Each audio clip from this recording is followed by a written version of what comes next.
Chemical properties of metals. This is second video of metals and non-metals. So reaction first of all देखिए sir, physical property हम लोग कल पढ़ रहे थे। तो फिजिकल प्रॉपर्टी में लगभग 700-800 लिखवाए थे फिजिकल प्रॉपर्टी सबका, मेटल्स और नॉन मेटल्स का अलग अलग। और उसी तरह से हम लोग physical properties of metals and non metals उसको भी देखेंगे अलग अलग, और सबका लाइन बाय लाइन। जैसे वहां पे 1 2 3 8 था केमिकल फिजिकल प्रॉपर्टी, तो इस तरह से यहाँ पे भी 8 केमिकल प्रॉपर्टी होगा। तो सबसे पहला जो है वो दे रहा है रिएक्शन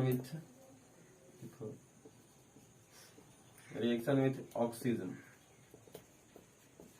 देखो किसी भी मेटल का केमिकल प्रॉपर्टी में सबसे पहला जो केमिकल प्रॉपर्टी आ रहा है वो है रिएक्शन विथ ऑक्सीजन। तो ऑक्सीजन के साथ जब भी किसी मेटल का रिएक्शन होता है तो वो ऑक्साइड बनाता है। ऑक्सीजन के साथ तो कुछ भी ऑक्साइड ही बनाएगा। तो जो मेटल है तो ऑक्सीजन के साथ वो मिलता है तो मेटल ऑक्साइड बनाता है। इसको इस तरह से लिख सकते हैं हम लोग, इसका जो स्ट्रक्चर है तो ये मेटल प्लस ऑक्साइड होता है, तो ये क्या बन जाएगा, मेटल ऑक्साइड।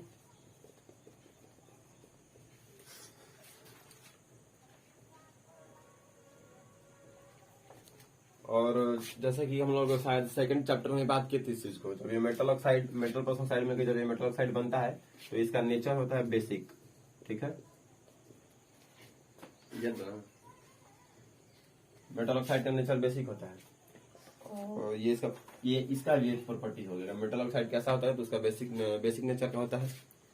एंड देन उस ऊपर का अब नीचे जो है उसका एग्जांपल्स कुछ दिए हुए हैं। तो जैसे मान लो मेटल ऑक्साइड है तो मेटल कोई भी हम नाम लेते हैं, नॉर्मली हम सोडियम लेते हैं। तो सोडियम प्लस ऑक्सीजन का रिएक्शन करेंगे तो क्या बनेगा, पहले ये सोडियम हो गया और ये ऑक्सीजन हो गया, इसको हम लोग रिएक्ट करा रहे हैं तो शायद Na2O बनता है। Na2O बनता है। इसको बैलेंस आप लोग कर ही सकते हैं, बैलेंस कर सकते हैं तुम लोग, ठीक कर लो। जैसे ये सोडियम हमारा मेटल हो गया और ऑक्सीजन हो गया ऑक्साइड। तो जब सोडियम ऑक्सीजन मिल गया तो इसके अकॉर्डिंग हमारा मेटल ऑक्साइड बन गया। तो ये जो है Na2O जो है ये मेटल ऑक्साइड है और ये बेसिक नेचर का है। इसके बाद potassium metal and sodium metal are stored under kerosene oil to prevent. अच्छा ये कल बात हुआ था, नहीं केमिकल है ना, हाँ मैंने बोला था केमिकल रिएक्शन बात करेंगे। तो जैसे केमिकल रिएक्शन का हम लोग बात कर रहे हैं, केमिकल प्रॉपर्टीज का, तो सोडियम और पोटेशियम जो है, सोडियम और पोटेशियम इतने ज्यादा मतलब रिएक्टिव होते हैं, इनको हाईली रिएक्टिव बोलते हैं हम लोग। हाँ, और हाईली रिएक्टिव का सीरीज भी इसी चैप्टर में हम लोग पढ़ेंगे। तो सोडियम और पोटेशियम दोनों इतना ज्यादा रिएक्टिव होता है कि इनको हम लोग ऐसे एयर में नेचर में ऐसे खुल के नहीं रख सकते हैं। इसको कभी भी रखा है तो इसको किरोसिन का एक डब्बे में, किरोसिन के डब्बे में इसको अंदर उसी में रखा जाता है ताकि किरोसिन में आता तो रिएक्शन नहीं करेगा, वरना अगर कहीं मॉइस्ट में आया या एयर में आया तो आप फट से रिएक्शन कर सकता है। तो अगर कुछ जैसे अगर एक्सपेरिमेंट अगर करना होगा तो कभी ऐसे यहाँ पे कहीं किसी फर्श पे कहीं वाटर ऐसे छिड़क दो, वाटर छिड़क को अगर वहां पे सोडियम पोटेशियम रख दो तो यहाँ पे फायर भी लग सकती है। ठीक है, ये उसका केमिकल प्रॉपर्टी है। Most of the metal oxides are insoluble in water but some of the metal oxides dissolve in water to form alkali. अब हम लोग अल्कली के बारे में मैंने बताया था, वो ऐसे बेस जो पानी में डिसॉल्व होता है उनको अल्कली बोलते हैं। तो यहाँ पे दे रहा है कि चूंकि देखो अब यहाँ बात को समझना है। अब चूंकि हमारा मेटल ऑक्साइड जो है वो बेसिक नेचर का है, ठीक है, मेटल ऑक्साइड जो है बेसिक नेचर का है। तो हमें लाइन क्या है कि most of the metal oxide are insoluble in water. जितने भी मेटल ऑक्साइड्स हैं उनमें से most of the metals are insoluble in water, water में सॉल्युबल नहीं होते हैं। But some of metal oxide dissolve in water and form alkali. कहने का मतलब है कुछ मेटल ऑक्साइड ऐसे होते हैं जो वाटर में डिसॉल्व हो जाते हैं और अल्कली बनाते हैं। तो अल्कली क्यों बनाते हैं, क्योंकि ये बेसिक नेचर का है। मेटल ऑक्साइड जो है वो पानी में डिसॉल्व होने के बाद अल्कली बनाता है। तो अल्कली इसीलिए बनाता है क्योंकि वो बेसिक नेचर का है। ठीक है, और उसका एग्जांपल है sodium plus water, sorry sodium oxide plus water. अब देखिए हम बात करना है, अभी बात समझिएगा। हमने पहला एक रिएक्शन लिखा हुआ है मेटल प्लस ऑक्साइड का। अब दूसरा रिएक्शन अगर लिखना हो तो हम दूसरा रिएक्शन में लिखेंगे, ये जो अभी मैं बता रहा हूँ ये मेटल ऑक्साइड प्लस वाटर है, मेटल ऑक्साइड प्लस वाटर। तो जो metal oxide plus water metal oxide plus water जो है ये हमारा मतलब ये जो एग्जांपल जो हमने अभी दिया इसका, ये अल्कली होता है। ठीक है, तो अल्कली होता है ये, और ये बनेगा क्या, जैसे जो भी मेटल है उस मेटल का हाइड्राइड बना देगा, हाइड्रोक्साइड। जो भी मेटल है उस मेटल का हाइड्रोक्साइड बना देगा, मेटल हाइड्रोक्साइड। तो अगर हम लोग यहाँ पे इसका एग्जाम्पल लेंगे Na2O का अगर एग्जाम्पल लेंगे तो वाटर के साथ रिएक्शन कराने पे हमारा ये सोडियम हाइड्रोक्साइड बना देगा। ठीक है, वो बेस ही मालूम ही है। उसके बाद मैग्नीशियम मेटल, पहला सोडियम मेटल का था वो मैग्नीशियम मेटल का। उसी तरह से मैग्नीशियम मेटल का भी पहला रिएक्शन में डालेंगे हम लोग MgO बनेगा, जिसको हम लोग मेटल ऑक्साइड बोलेंगे। उसके बाद उसको भी हम लोग वाटर से रिएक्शन कराएंगे तो भी मैग्नीशियम डाई हाइड्रोक्साइड बनेगा, वो भी बेसिक होगा।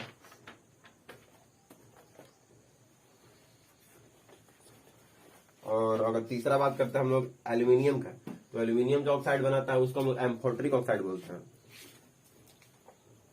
थोड़ा देखते हैं since magnesium those metal oxide which shows basic as well as behavior known as atmospheric। देखो अब ऐसे कुछ ऑक्साइड्स हैं, और जैसे ये ऑक्साइड है, कुछ बेसिक दिखाते हैं, कुछ एसिडिक दिखा रहे हैं, अपना अल्कली दिखा रहे हैं। तो ऐसे ही कुछ ऑक्साइड आते हैं, मतलब जैसे मेटल ऑक्साइड है, एल्यूमिनियम मेटल ऑक्साइड एक ऐसा मेटल ऑक्साइड है Al2O3, ये है ना एल्यूमिनियम का। तो एल्यूमिनियम एक मेटल ऑक्साइड है जिसके पास एसिडिक और बेसिक दोनों नेचर दिखाता है। ठीक ना, वाटर में, तो इसलिए इसको हम लोग एम्फोटरिक ऑक्साइड बोलते हैं। ठीक है, इसको नोट कर लेना, एम्फोटरिक ऑक्साइड।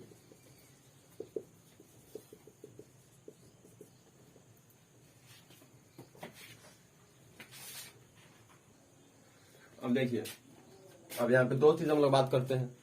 जैसे कि अभी हम लोगों ने बात किया कि Al2O3 जो है ये एम्फोटरिक ऑक्साइड है। ठीक, तो जब एम्फोटरिक ऑक्साइड है तो ये एसिडिक और बेसिक दोनों अपने नेचर बिहेव करता है, दिखाता है। तो इसके लिए अब हम लोग दो रिएक्शन बात करेंगे। पहला रिएक्शन जो होगा उसमें एल्यूमिनियम ऑक्साइड को हम लोग एसिड से रिएक्ट कराएंगे। तो देखते हैं कि Al2O3 प्लस HCl। ठीक है, तो हमको पता है कि ये Al2O3 जो है वो एसिडिक और बेसिक दोनों रिएक्शन दिखाता है। ठीक है, तो यहाँ पे जब यहाँ पे एसिड है तो ये बेसिक रिएक्शन दिखाएगा। तो जब एसिड और बेस मिलेगा तो क्या बनेगा, सॉल्ट प्लस वाटर। तो ये सॉल्ट हो गया और प्लस वाटर। रिजल्ट है AlCl2 होगा ना सर, AlCl2 LCl है, AlCl3 प्लस H2 और बैलेंस बता ही देते। तो जब यहाँ पे हमारा एसिड अगर यूज करेंगे तो ये बेसिक नेचर दिखाएगा और एसिड और बेस मिलकर सॉल्ट प्लस वाटर बना देगा। उसके बाद फिर इसी चीज को अगर हम लोग बेस के साथ रिएक्शन कराएंगे, अब NaOH के साथ अगर रिएक्शन करा दिए तो इसी तरह का होगा। तो ये अगर NaOH के साथ रिएक्शन कराए तो यहाँ पे भी फिर से सॉल्ट बनेगा, और मतलब हाँ, फिर अगर बेस के साथ रिएक्शन कराएंगे तो फिर यही कंपाउंड, यही चीज यहाँ पे एसिडिक बन जाएगा।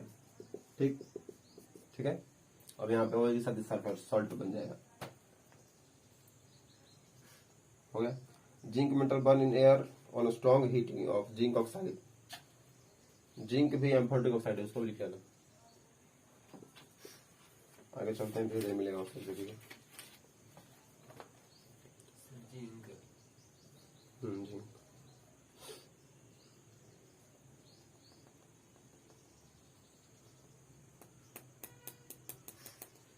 Iron metal does not burn in air even on strong heating. Iron को हम लोग एयर में, खुले एयर में से कितना भी स्ट्रॉन्ग हीटिंग दे वो बर्न नहीं होगा। Iron reacts with oxygen of air on heating of iron 2 and iron 3 oxide. Iron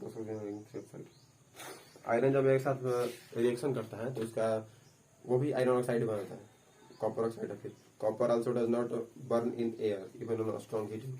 copper reacts with oxygen of air on prolonged heating. अच्छा देखो, इसका मतलब यहाँ पे यह दिया हुआ है कि आयरन और जो क्या बोलते हैं, आयरन मेटल और कॉपर मेटल जो है उसको हम लोग नेचर में से खुले में कितना भी उसको हीट कर लेना, मतलब अपने तरफ से, तो हीट करने पर उसको कुछ फर्क नहीं पड़ेगा।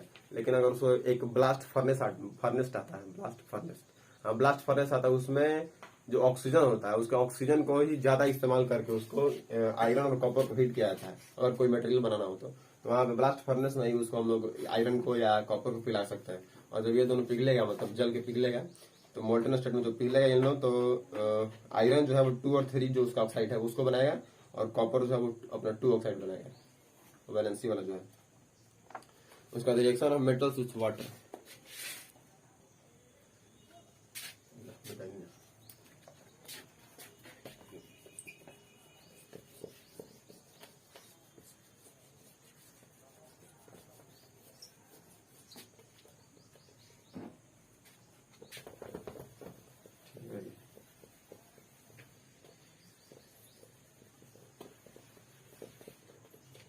बात करते हैं यहाँ पे रिएक्शन विथ वाटर का। पहला रिएक्शन हो गया था रिएक्शन विथ वाटर, और वाटर के साथ तो मान लो सिंपली ये क्या है, सोडियम रिएक्ट करेगा तो वहां पे ब्लास्ट करेगा, आयरन रिएक्ट करेगा तो रस्ट बनाएगा, कॉपर भी रिएक्ट करेगा तो वहां पे भी कोरोजन होगा। सिंपली इसमें ज्यादातर यही चीज है। उसके बाद when metal reacts with water, cold water और hot water, then produces formed of metal hydroxide and hydrogen gas. जब भी कभी मेटल जो है वाटर से रिएक्ट करेगा तो जो वाटर है तो सिंपल से समझ आ ही रहा है कि वाटर होगा तो वहां पे हाइड्रोक्साइड बनेगा, तो मेटल प्लस वाटर हाइड्रोक्साइड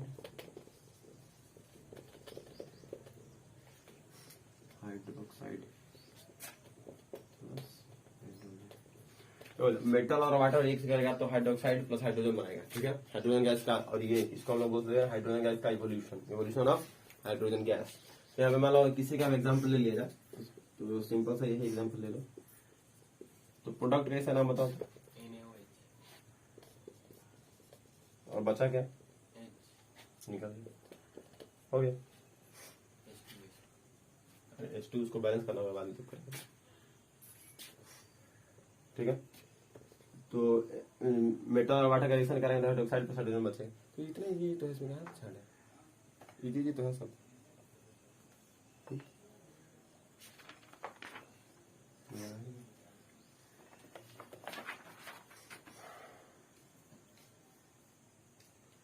ऐसा ही तो है सब कुछ, कहाँ कुछ आ रहा है। हाँ देखो, ये मैंने इस पे वीडियो बनाया हुआ है, छोटा सा शॉर्ट वीडियो। तो एक कैल्शियम नहीं, कैल्शियम इसका नहीं था, सॉरी उसका था। अच्छा इसको बता देता हूँ, Ca plus 2H2O,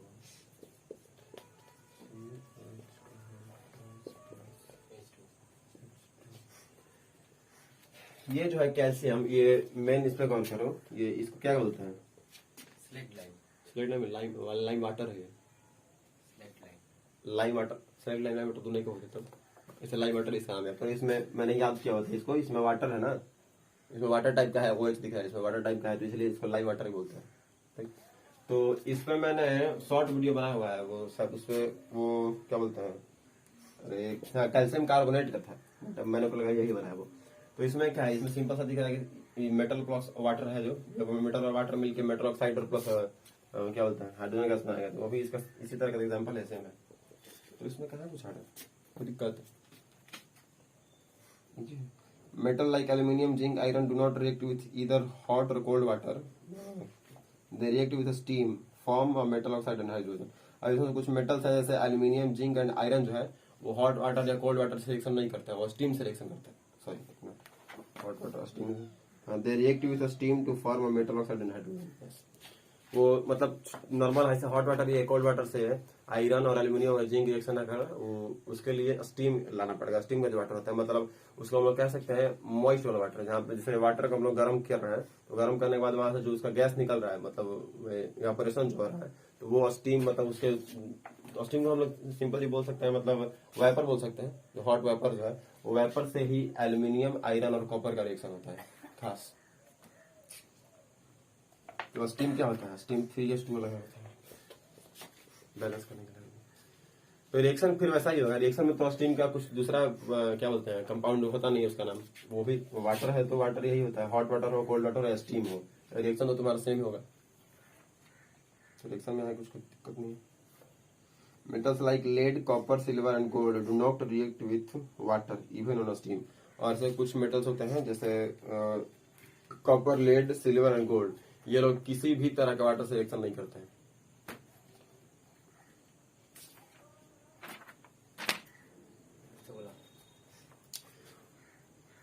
metals like lead, copper, silver and gold, lead, copper, silver and gold किसी भी तरह का वाटर से रिएक्ट नहीं करते।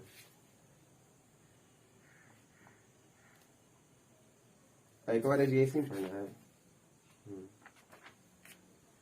जैसे गोल्ड पे वाटर का कोई असर नहीं हो रहा, लेकिन एक ऐसा लिक्विड आता है जो गोल्ड को भी गला देता है।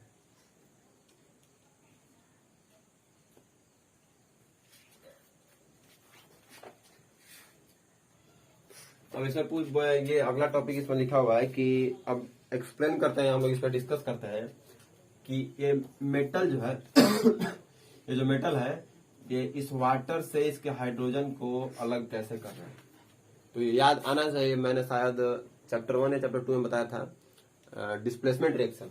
डिस्प्लेसमेंट कभी भी रिएक्शन करता है या तो उसमें रिएक्टिविटी सीरीज के बारे में थोड़ा सा बोला हुआ था। तो रिएक्टिविटी सीरीज जो एक्चुअल इसी में हम लोग को पढ़ना है, और रिएक्टिविटी सीरीज आपको मैं याद करा दूंगा। लेकिन अभी यहाँ पे कहने का मतलब ये है कि जो हाईली रिएक्टिव होगा वो लेस रिएक्टिव को रिप्लेस कर देगा। तो मैंने बताया था, याद आना चाहिए, मैंने बताया था कि जो हाईली रिएक्टिव एलिमेंट होगा वो लेस रिएक्टिव एलिमेंट को कभी भी हटा के वहां पे अपना खुद का कंपाउंड बना देगा। ठीक है, तो जब यहाँ पे, और ये तो सिंपल सी बात है कि NaCl के साथ या NaOH के साथ ये बहुत जल्दी रिएक्शन करता है। ठीक है, वैसे तो सोडियम रिएक्टिव हाईली रिएक्टिव है। तो यहाँ पे सोडियम है और वाटर है। तो पता है हम लोगों को कि सोडियम जो है वो हाइड्रोजन से ज्यादा रिएक्टिव है ना। जब सोडियम हाइड्रोजन ज्यादा रिएक्टिव है तो हाइड्रोजन को पकड़ के अपना अलग बना लिया चीज, और एक हाइड्रोजन बचा तो उधर साइड में चला गया। ठीक है, बस only those metals displace hydrogen from water which are above hydrogen in this reactivity series। अब देखिए सर, और जैसे एक्टिविटी सीरीज है ना, तो एक्टिविटी सीरीज यहाँ से ऐसे कुछ आता है तो उसके बीच में एक हाइड्रोजन भी आता है। मैं तुमको एक बात बता दूं कि एक्टिविटी सीरीज में मोस्ट ऑफ द मेटल्स, मतलब पूरा के पूरे मेटल्स होते हैं। एक्टिविटी सीरीज जो होता है उसमें सिर्फ हम लोग मेटल्स के बारे में ही बात करते हैं, लेकिन उनके बीच में थोड़ा सा कहीं पे हाइड्रोजन को भी जगह दिया गया है। यहाँ पे ये कहने का मतलब है किसी भी, मतलब यहाँ पे हाइड्रोजन को जो रिप्लेस कर रहा है, जो कोई भी जो हमारा ये, अच्छा एक चीज और बता रहा हूँ, अभी हम लोग पीछे तुरंत पढ़े कि कॉपर होता है, सिल्वर नहीं, लेड कॉपर गोल्ड, और क्या बताया था मैंने, सिल्वर लेड कॉपर गोल्ड और सिल्वर, ये जो है इसको अगर हम लोग वाटर के साथ रिएक्शन कराते हैं तो रिएक्शन नहीं होगा। ठीक है, रिएक्शन इसलिए नहीं होगा क्योंकि ये चारों जो लोग हैं, ये चारों लोग हाइड्रोजन के नीचे हैं। ठीक है, एक बात याद रखना हमेशा, जैसे कि मैंने बताया हुआ है पहले ही कि वही एलिमेंट्स, वही मेटल्स, जो मेटल अगर बात करें तो वही मेटल्स जो हाइड्रोजन से ज्यादा रिएक्टिव होंगे वही हाइड्रोजन को रिप्लेस कर पाएंगे। जो हाइड्रोजन से कम रिएक्टिव होगा, हाइड्रोजन वहां पे दादागिरी करेगा। क्या करेगा? दादागिरी, वहां से नहीं हटेगा। ठीक है, तो ये जो भाई लोग हैं, ये भाई लोग हाइड्रोजन से नीचे आते हैं, तो यहाँ पे हाइड्रोजन का दबदबा है भाई, हटा नहीं पाएंगे। अगर मान लो सोडियम आ गया, पोटेशियम आ गया, जो ऐसे एलिमेंट्स आ गए जो हाइड्रोजन से ऊपर है, जो हाइड्रोजन से बड़े हैं, तो वो बड़े लोग इसको मार के भगा देंगे। लेकिन ये हाइड्रोजन इन लोगों से नहीं डरने वाला है। ठीक है, और ये क्योंकि ये रिएक्टिविटी सीरीज में नीचे है। ठीक है, reaction of metals with dilute acid. अब डाइल्यूट एसिड के साथ मेटल से रिएक्शन के बारे में कुछ पढ़ते हैं।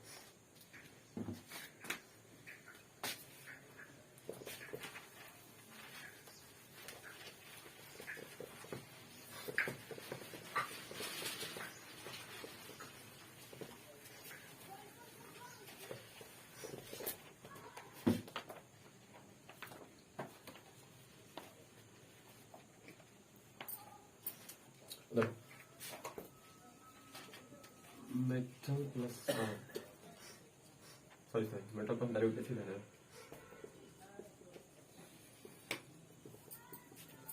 इसको याद रखना, ये जो मैं स्केलेटन बना रहा हूँ, ये सारे स्केलेटन याद रहने चाहिए। मेटल प्लस डाइल्यूट एसिड बन गया मेटल सॉल्ट। इस तरह का हम लोग शायद चैप्टर 2 में बात किए हुए थे, है ना। मेटल सॉल्ट बन गया तो फिर बचा गया हाइड्रोजन में वाटर, हाइड्रोजन मेटल को जब हम डायरेक्ट एसिड से रिएक्शन कराएंगे तो मेटल सॉल्ट प्लस हाइड्रोजन बनाएगा। तो यहाँ पर तुमको डाउट आना चाहिए कि मेटल को डाइल्यूट एसिड के साथ रिएक्शन करा रहे हैं। अच्छा, आगे टॉपिक तो नहीं होगा। मेटल को अगर कंसंट्रेटेड एसिड के साथ रिएक्शन कराएंगे तो क्या होगा, मतलब डाउट आना चाहिए ना कि यहाँ पे लिखा हुआ है कि मेटल को जब डाइल्यूट एसिड के साथ रिएक्शन कराया जाता है तो क्या होता है। टॉपिक यही है, मतलब हाँ सही है। अगर यहाँ पे कॉन्सेंट्रेटेड एसिड के साथ हम रिएक्शन कराते हैं तो मेटल को तो राख कर देगा, तो राख भी नहीं बचेगा, सब कुछ खत्म कर देगा। ठीक है, तो सिंपल सा यहाँ पे एग्जांपल कोई ले लो छोटा मोटा। HCl लिया हुआ, लेकिन हम लोग को पता है कि HCl कंसंट्रेटेड होता है, तो क्या सही है गलत है? HClO3 ले लीजिए। ये कौन सा चीज होता है HClO3?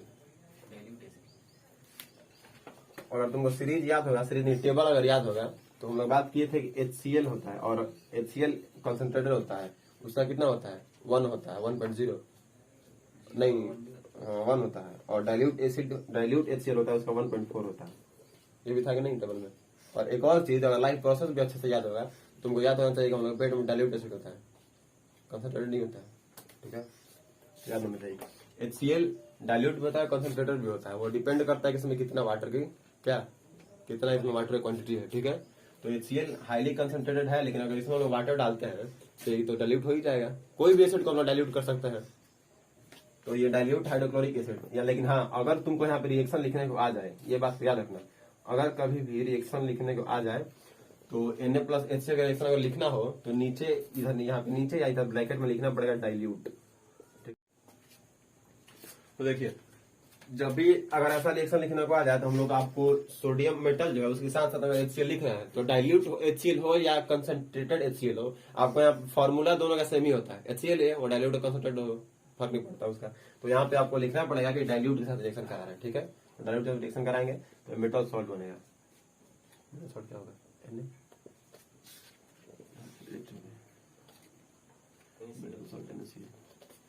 CL है ना,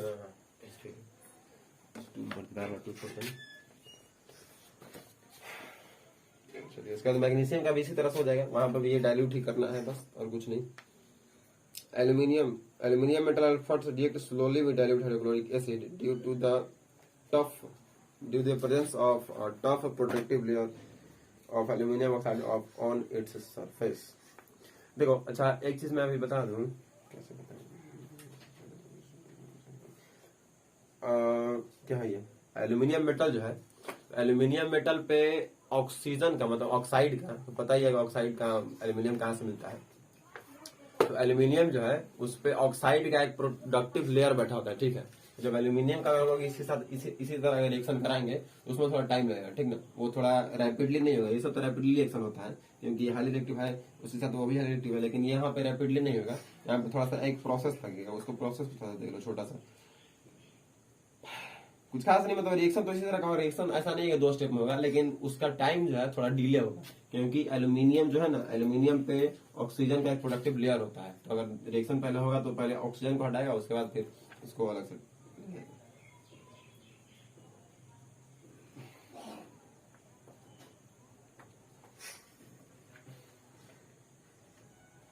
हाँ, तो अब एल्यूमिनियम का हो गया, एल्यूमिनियम में थोड़ा टाइम लगेगा, और जिंक का जो है, जिंक का एल्यूमिनियम से जल्दी होगा। This reaction shows that zinc is less reactive than aluminium. एक मिनट, क्या बोल दिया मैंने? Zinc react with dilute concentrate to give zinc oxide is less reactive than. पहले अच्छा, यहीं से सीरीज याद कर सकते हो, देखो बता रहा हूँ फिर से। सबसे पहले जो है, सबसे पहला जो है हम लोग सोडियम का रिएक्शन करा रहे हैं, तो पता ही है सोडियम सबसे हाईली रिएक्टिव है, सोडियम पोटेशियम हाईली रिएक्टिव है। उसके बाद Mg का हुआ है, Mg के साथ भी अच्छी तरह रिएक्शन हो जाएगा। लेकिन जब हम लोग एल्यूमिनियम का रिएक्शन कराएंगे तो एल्यूमिनियम थोड़ा सा टाइम लेगा, टाइम इसलिए लेगा क्योंकि इसके ऊपर ऑक्सीजन का प्रोडक्टिव लेयर है। उसके बाद जिंक का कराएंगे तो जिंक में थोड़ा सा टाइम होगा, इसलिए हम लोग कह सकते हैं कि जिंक जो है एल्यूमिनियम से लेस रिएक्टिव है, ठीक है यहाँ पे। और वो सब तो है ही, बस कुछ खास नहीं, इसे जुटिया फालतू कर दिया भाई, सब रिएक्टिविटी से याद कर लोगे, ये सब हो जाएगा। उसके बाद आयरन है, उसके बाद कॉपर है। We will now describe an experiment.